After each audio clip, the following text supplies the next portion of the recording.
जय श्री कृष्ण। कार्तिक शुक्ल नवमी को अक्षय नवमी या आंवला नवमी के नाम से जाना जाता है और इस दिन भगवान श्री हरि और माता लक्ष्मी के साथ आंवले के वृक्ष की भी पूजा की जाती है। इस दिन स्नान दान तथा अपने पितरों के लिए पिंडदान करने का विशेष महत्व है और जो भी व्यक्ति इस दिन आंवले के जल से स्नान करता है उसके घर में सदैव लक्ष्मी जी निवास करती है। और पद्म पुराण में कहा गया है कि इस कार्तिक शुक्ल नवमी तिथि से तुलसी विवाह की तैयारियां भी की जाती है।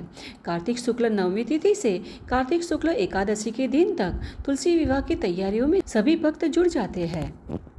हमारे शास्त्रों में वर्णन किया गया है कि समस्त प्रकार के प्रयास करके इस दिन मनुष्य को आंवले के वृक्ष की छाया में बैठकर भगवान श्री कृष्ण के समक्ष कथा सुननी चाहिए।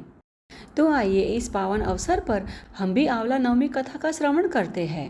तो कथा सुनने के लिए अंत तक हमारे साथ जुड़े रहना और कथा अच्छी लगी तो लाइक शेयर और ऐसे ही वैदिक और प्रमाणभूत कथाओं का श्रवण करने हेतु इस चैनल को सब्सक्राइब भी कर लीजिएगा।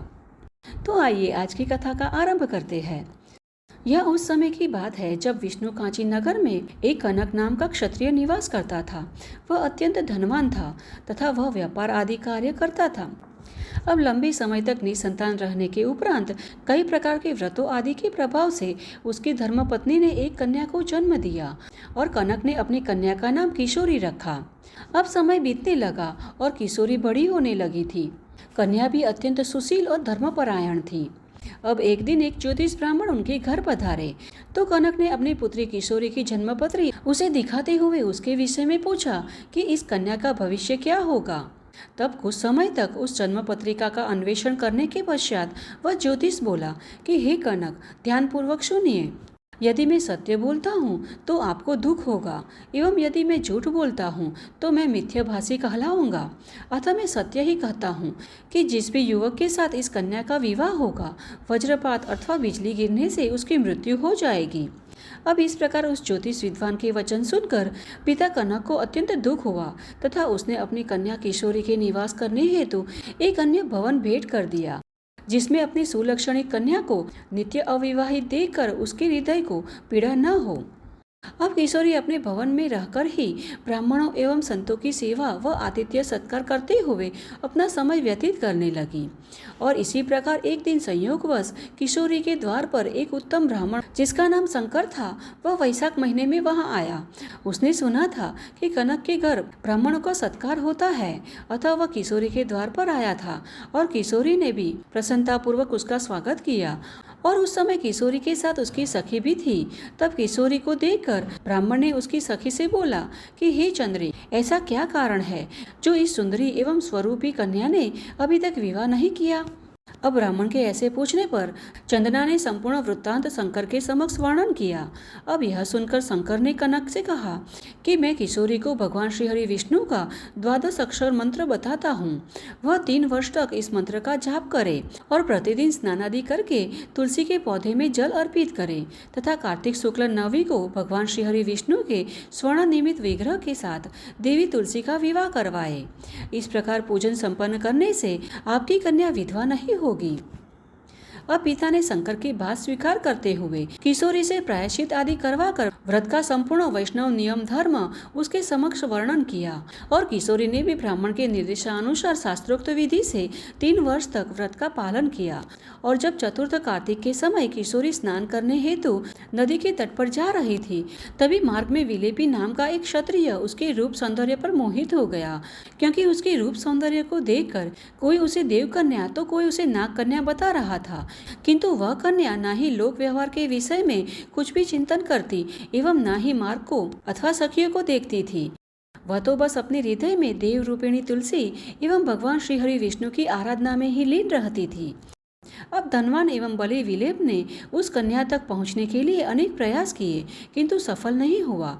अतः वह उस मालिनी के घर गया जो नित्य किशोरी के वहां पुष्प लेकर जाती थी। वहां जाकर विलेपी ने उसे धन देकर कहा कि वह किसी भी प्रकार से किशोरी से उसका संगम करवा दे तो वह उसे इससे 4 गुना धन देगा, किंतु कोई भी उपाय सफल नहीं हुआ। तब मालिन ने विलेप से कहा कि मुझे तो अब कोई भी मार्ग नहीं दिखाई देता, अब धन लेने हेतु जो आप कहे वैसा ही मैं करूंगी। तब विलेपी ने कहा कि मैं तुम्हारी पुत्री बनकर रोज पुष्प लेकर जाऊंगा और इसके लिए रोज मैं तुम्हें 100 स्वर्ण मुद्रा ही दूंगा। अब यह सुनकर मालिन भी मान गई और उस दिन सप्तमी तिथि थी तथा दूसरे दिन यानी अष्टमी के दिन मालिन किशोरी के घर पहुंची और उसे देखकर किशोरी बोली कि हे मालिन, कल नवमी है, तुलसी देवी का विवाह है, इसीलिए पुष्पों का मुकुट बनाकर लाना। तब मालिन बोली, मेरी लड़की ससुराल से आ गई है, वह एक श्रेष्ठ कलाकार है, आप उससे जो भी कहोगी वह शीघ्र ही ले आएगी। तब किशोरी ने भी अपनी स्वीकृति दे दी, जिसके विषय में मालिन ने विलेप को सूचित कर दिया और यह सुनकर विलेप इतना प्रसन्न हुआ कि मानो उसे इंद्रासन प्राप्त हो गया हो। अब मालिन ने रात्रि काल में ही अनेक प्रकार के मुकुट निर्मित कर दिए। अब हुआ यूं कि उस समय विश्वकाची में जयसेन नाम का राजा था और उसका पुत्र मुकुंद था, जो भगवान सूर्यदेव का अनन्य भक्त था। उसने भी किशोरी के रूप सौंदर्य के विषय में सुनकर भगवान सूर्यदेव के समक्ष यह प्रण लिया था कि जब तक किशोरी से विवाह नहीं करूंगा तब तक मैं भोजन ग्रहण नहीं करूंगा। विवाह करूंगा तो किशोरी से ही, अन्यथा निराहार रहकर प्राण त्याग दूंगा। अब इस प्रकार 7 दिन तक मुकुंद के निराहार रहने पर सूर्यदेव उसके स्वप्न में प्रकट हुए तथा उससे कहा कि हे पुत्र, किशोरी की कुंडली में वैधव्य योग है, किस प्रकार तेरा विवाह उससे करूं? मैं किसी अन्य सुंदरी से तेरा विवाह कर दूंगा। अब सूर्यदेव के श्रीमुख से इस वचनों को सुनकर मुकुंद बोला कि हे भगवान, आप संपूर्ण जगत की रचना करते हैं, यदि आप प्रसन्न हैं तो उसके बाल वैधव्य योग को सरलतापूर्वक नष्ट कर सकते हैं। अब सूर्यदेव ने अनेक प्रकार से मुकुंद को समझाने का प्रयास किया, किंतु वह अपनी हट पर अड़िग रहा। तब सूर्यदेव ने कहा कि अच्छा, ऐसा ही होगा। इस प्रकार कहकर सूर्यदेव अंतर्ध्यान हो गए और उसी रात्रि में किशोरी ने भी स्वप्न देखा कि तुलसी व्रत के महात्म्य से तेरा वैधव्य नष्ट हो जाएगा।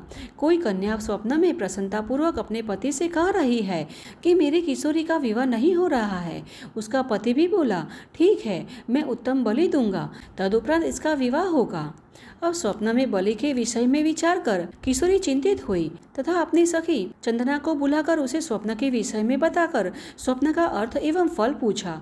तब चंदना बोली कि हे देवी, इस स्वप्न का फल अत्यंत शुभ है। इसका अर्थ है कि आपके अनिष्टों का निवारण शीघ्र ही होगा। तुलसी व्रत के प्रभाव से शीघ्र ही आपका विवाह हो जाएगा।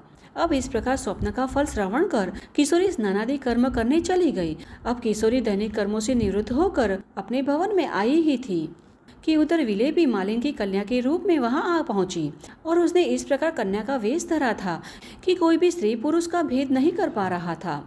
अब विलेपी स्त्रियों को पुष्प एवं आभूषण आदि दिखा रही थी, जिसमें 3 दिवस व्यतीत हो गए और तीसरे दिन कनक अत्यंत चिंतित था कि अब मैं क्या करूं, राजपुत्र इससे विवाह करेगा।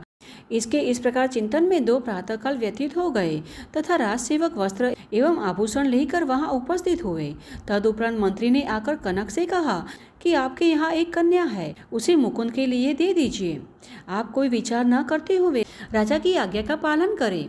तब कनक ने कहा कि मेरा सौभाग्य है कि मेरी पुत्री राजकुमार की वधू होगी।